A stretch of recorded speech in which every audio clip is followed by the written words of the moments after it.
Bueno, don Antonio, pues el siguiente programa, el de hoy, queríamos referirlo al mundo del arte. Anda. Porque yo sé que es uno de sus temas favoritos, porque sé además que tenemos información bastante precisa sobre lo que está ocurriendo también, la crisis económica en el mundo del arte, y lo tenemos gracias a un informe de la Fundación Arte y Mecenazgo, que ha dado dos datos significativos. Uno, que el mercado del arte se ha contraído un 33% en los últimos 5 años. Se hacen casi un tercio menos de transacciones artísticas en España. No, de obras artísticas. De obras artísticas, efectivamente, de obras o piezas artísticas en España. Segundo, que hay 400.000 personas en España que son ricos, que son millonarios, concretamente millonarios, al menos tienen 1 millón de euros. Y de esas 400.000 personas que podrían enriquecer la sociedad española con su mecenazgo, con su patrocinio, con sus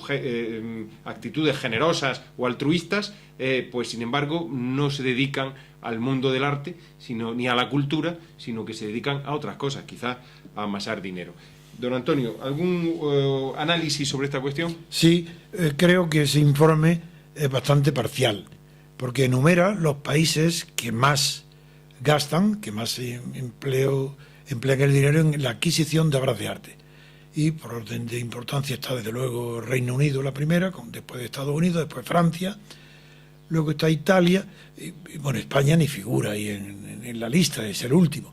Pero se olvidan, por ejemplo, de Holanda, que es un país de una tradición de cultura artística extraordinaria, sobre todo de pintores. Los holandeses son... La escuela flamenca, claro. Bueno, es que es primordial, y continúa todavía. Pero es cierto que el informe, en cambio, lo que acierta es, uno, el fracaso de la ley de mecenazgo. No sirve para nada. Eso demostró. Si hay una ley y disminuye un tercio, cuando la ley es para aumentar las transacciones sobre obras de arte, luego fracaso absoluto de la ley de mecenazgo. Algo habrá muy mal hecho, muy mal concebido. Creo que está relacionado con las imposiciones fiscales.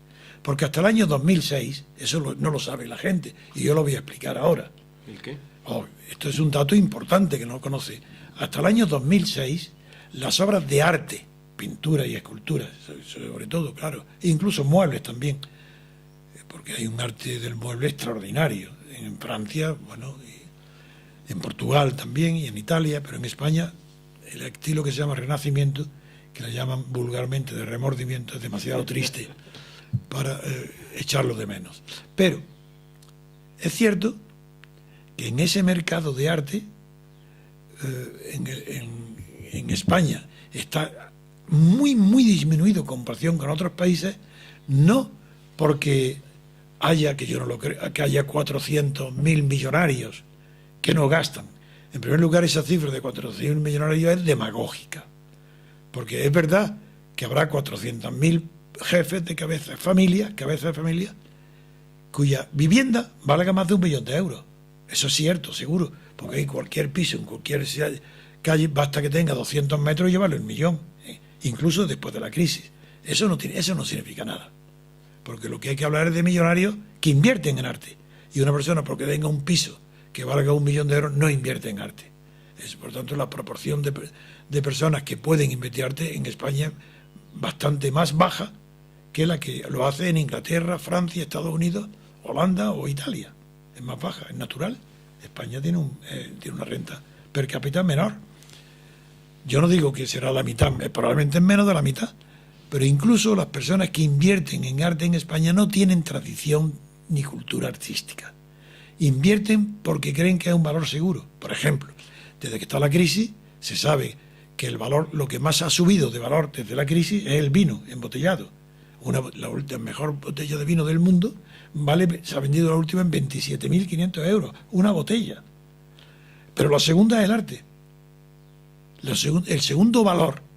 ¿Que se ha revalorizado?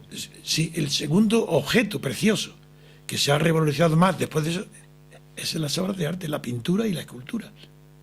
Y eso en España, ¿qué se nota? En que disminuye un 30%. ¿Por qué?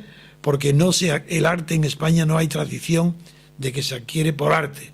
Se adquiere para guardar el dinero y como no hay dinero, la crisis le afecta ahora a los compradores de arte. Mientras que en Europa es al contrario. Los capitales que huyen de los centros de imposición invierten en arte, para no contribuir, para no pagar. Y lo que iba a explicar. Existe desde el 2006 una ley fiscal que grava las compraventas de obras de arte. 2006. Antes de 2006, toda obra de arte, pintura, escultura o mueble que tuviera una antigüedad superior a 100 años no pagaba nada, está exenta. Eso se ha suprimido.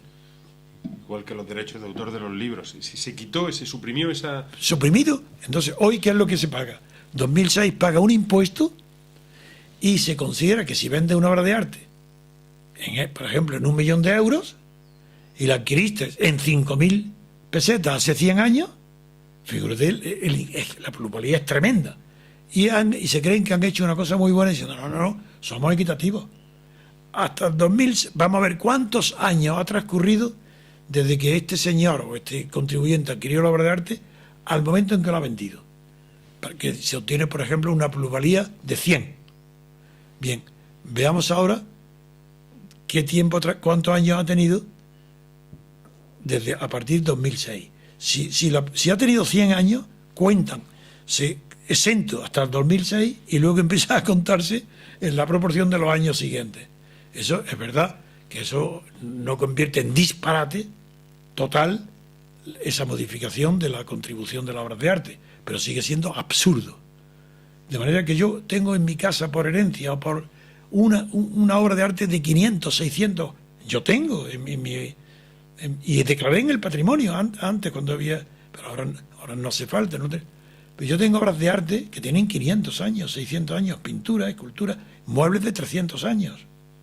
Resulta que si ahora lo vendo, voy a tener que pagar la contribución que corresponde, considerando que estaban exentas hasta el año 6, pero a partir de 6 se cuenta cada año y en esa proporción pago. Pues eso es absurdo.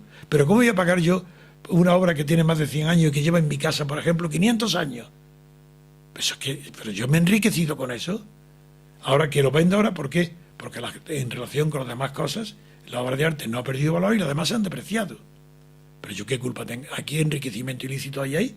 Entonces, esa barbaridad es una de las causas por las cuales en España las obras de arte han caído vertical. No se venden. De manera que en una época de crisis, vas al rastro, vas a cualquiera de los anticuarios o a la subasta, y ha disminuido más de una tercera parte. Ha disminuido más.